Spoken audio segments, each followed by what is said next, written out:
Hello বন্ধুরা, দেখো কি কি রান্না হয়েছে।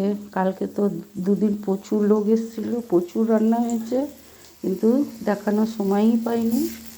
এই যে পটল ভাজছি, মাছের ঝোল হয়েছে পেঁপে দিয়ে আলু দিয়ে,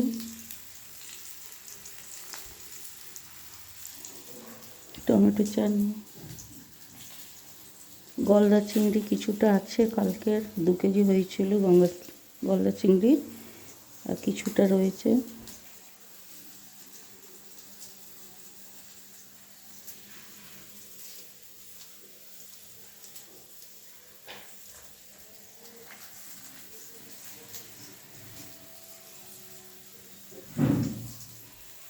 এখানে তো মাছের আরও ঝোল নেই কেন গো? শুকনো হয়ে গেছে তো।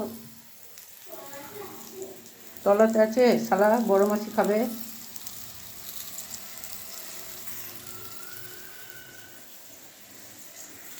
বাবুর তো কালকে গলদা চিংড়িটা দিয়েই খেয়ে নেবে, ও তো আর কিছু খাবে না।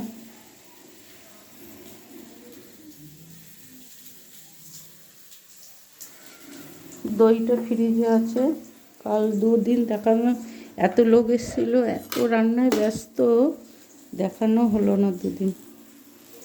আজকে তো এই সিম্পল রান্না হয়েছে।